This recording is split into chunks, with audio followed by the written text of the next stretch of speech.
This is the video I wish I had when I was in my 20s, specifically in my late 20s, when I felt like, oh my God, my time is ticking. I'm getting older. I haven't accomplished everything that I want. I'm not in a relationship. I want to have kids. I'm not married. When am I going to find the one? This is the video that I definitely would have watched like 10 times. If I would have known these 6 things that I'm about to share in this video, I know that I would have just been much more confident in myself. So the first one is your parents did the best that they could. They didn't have the same tools or awareness that you might have now because of technology or just a better understanding of emotions and overall trauma and how the mind works, right? And so when you choose to forgive your parents, it's not about excusing their actions, it's about being able to feel free. Because when you feel free, when you choose forgiveness, you get such a sense of peace. That doesn't mean that you have to have a relationship with anyone that's hurt you, but when you're able to extend grace to others, you are able to accept that grace for yourself when you make a mistake or when you do something that isn't in alignment to who you want to be. I remember in 2020 when the pandemic was happening, my father moved in with my mom and I was about 29 years old at the time. And it was so hard to live with my dad because I hadn't lived with him for over 9 years. And to be in a household with him now and have to relive my traumas was really, really hard. But I did a practice called Ho'oponopono, which is the forgiveness prayer. And I practiced this prayer for over a year, really trying to heal my father wound and really forgive my dad for choices he had made while I was a kid growing up and just being in a very hostile environment. I won't get into that because I do feel like I have a better relationship with my dad now. Being able to choose forgiveness and instead of trying to blame him or change him, I was able to receive the tools that I have access to so that I could be the one to be set free from lack of forgiveness, from pain, from hurt, from also bringing in any trauma into the family that I wanted to create. At the time I was single, but I knew that I wanted a healthy relationship. I knew that I wanted to find a man who loved and respected me. I knew that I wanted to become a mom. And in order to feel like I could be free from any trauma or any hurt, I knew that forgiveness was like the first step. Because here's the thing, carrying their unhealed pain is keeping you stuck in patterns that are not yours to carry. The second life lesson that I want you to keep in mind is to seek life-giving friendships.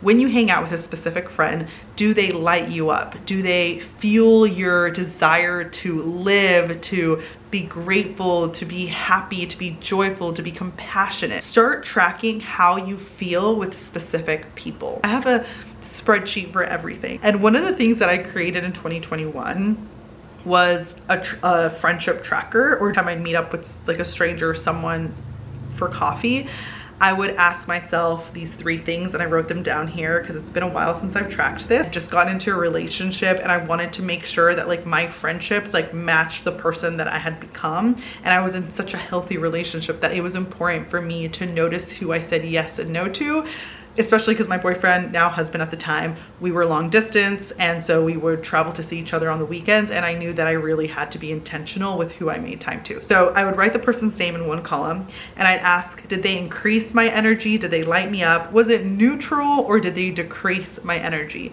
This was a mentor of mine. I studied neuro-linguistic programming. I'm a certified practitioner and coach, and one of my mentors at the time, he told me to like start tracking this because I had told him I was feeling a little drained from certain friendships, and he's like, this will be such a game changer. Anytime I hung out with someone, let's say I'll just name her Becky, I would write down like, how did Becky increase my energy, right? Like, did we talk about God? Did we talk about nature? Like, did she say something that motivated me, right? If they were neutral, it didn't mean that they increased or decreased my energy, but I was just like, huh, I don't have to not see this person, but like if I do, cool, like, or we're still building a connection, right? Or maybe they just didn't like bring a lot to the table in the sense of like, we didn't match in values and interests, right? And then there was the decreased your energy. Was this person super negative? Did they talk about people behind their backs? You know, was there tints of like envy and jealousy in the friendship? Like, was it just someone who every time I hung out with them, they were always draining? And mind you, this does not come from a place like your friend's having a bad day and they're telling you about, you know, hardships and things that they're struggling with. It's none of that, right? Like obviously you have to have compassion and be the friend that you would want in a situation. Like if I was dealing with like sadness or anger or hurt, right? Like I would want someone to see me for who I am, not like Karla decrease my energy, right? But if I noticed it was like constant patterns of just this person being super negative and someone I didn't really want to spend my time with, just being able to like slowly remove myself from them. It's so important to make time for the friendships that are life-giving. And when I say life-giving friendships, these are the friends who really see you for who you are, who again support you, who build you up, who are there for you when you're having a hard time, who help you clean up after a party because they're just like family, right? Just really good friends. The third one is dating is internal first. Before you give your heart away, ask yourself, do I really know what I want? Do I know what I value? Too many people rush into a relationship or start really building feelings for another person without like asking themselves, what do I need to do to feel secure and safe? And how can I give myself the attention and affection that I desire, right? Like, what do I need to do to feel loved? And how can I give that to myself? It's so important to date slowly and notice their words and the way that they treat other people and notice their actions, right? Because words need to be backed up by actions. When I started dating my husband, we went into it actually pretty quick. I always said like I wanted to date someone for at least a year, but we dated for a month before he asked me to be his girlfriend. But we literally talked every single day for like an entire month, and we saw each other at least twice a week. So we were just very intentional. We had really hard conversations. We just felt so much peace that we knew. And when I met my husband, I was about 29 and he was 34. So we were in a place where we were ready to be in a serious relationship, but it is important to date slowly and not to just give your heart away. And I remember like I had even set a boundary with my boyfriend, now husband, when he had told me like, I know you're my wife, like I'm gonna marry you one day. I was like, oh, okay, let's drill it back. Like I know we moved in fast in the sense of like being in a relationship, but I want to make sure that like these aren't just words, that they're backed up by action. And he showed me that he had chosen me since day one.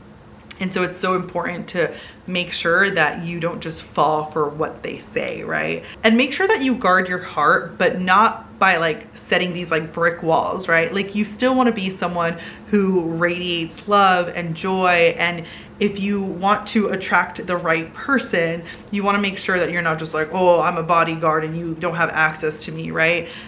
You don't want to become someone who is just like angry and bitter and not approachable. But make sure that you are also guarding your heart and protecting it for the person who actually deserves it. That is so important because you can't be handing a bunch of hearts. You only have one. Number 4, write a life vision. So I've said this in like the last video, the importance of writing a life manifesto.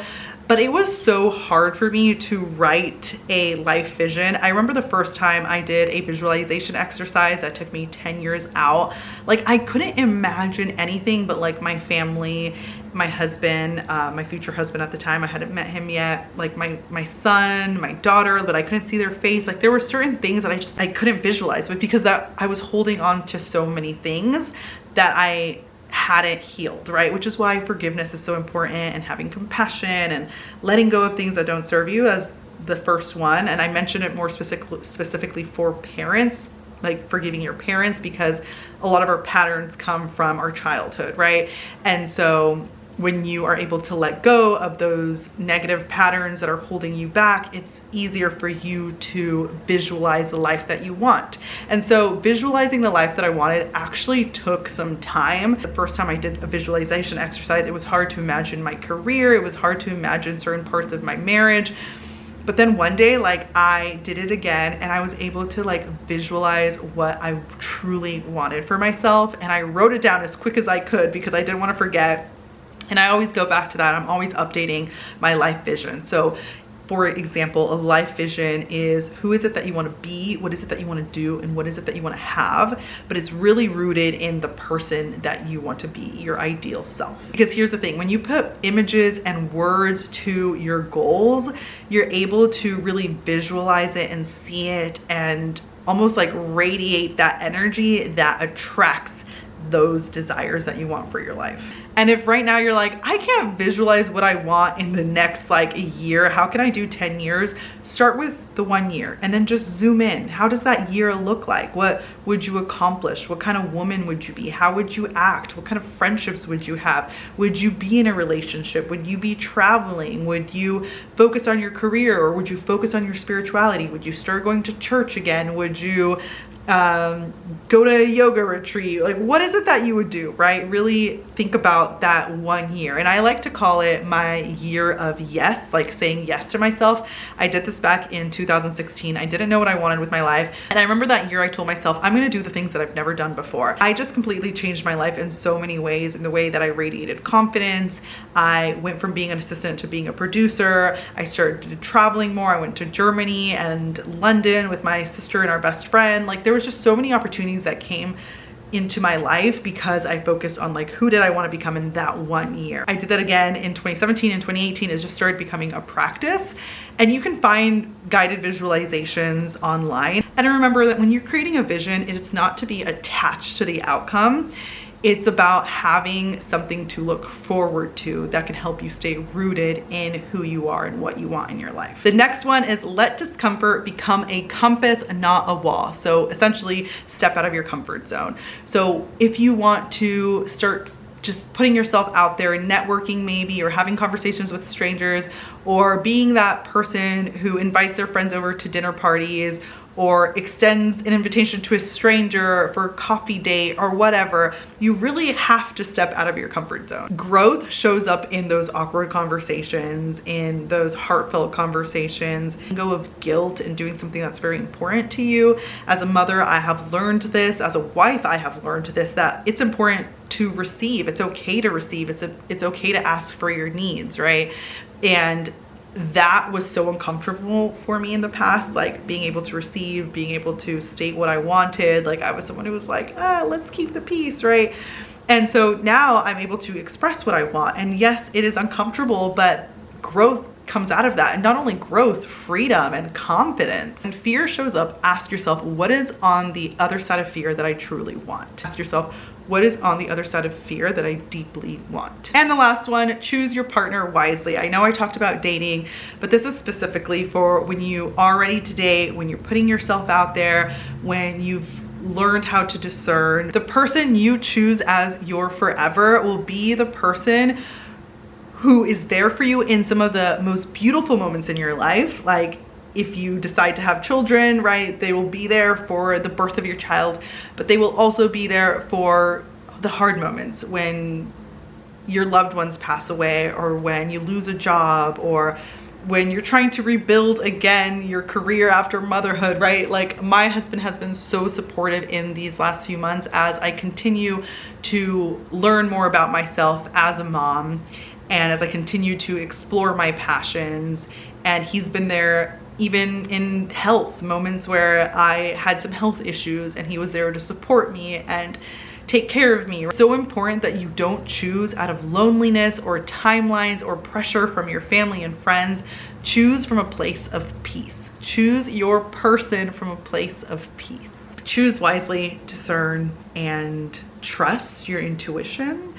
If something is not feeling right, being able to take some time to listen to it, listen to yourself instead of asking for the opinions of everyone else, and also trusting those around you if you have friends that you could talk to when you are in the dating phase, right? But it's so important to listen to your inner voice. Your 20s are not about having it all figured out. Heck, even in your 30s, you may not have it all figured out, but it's about living with intention. These 6 life lessons are rules. They are tools. They are reminders so that you can create a life that feels grounded and that feels more like you. I just want to say that life is beautiful, and there are moments that will challenge you. But when you're rooted in the beauty, in the joy, in saying yes to yourself, and living with intention, everything works out the way it's supposed to. If you want to feel more connected, feel free to sign up to my email list. I'll link it down below, and I can't wait to see you in the next video.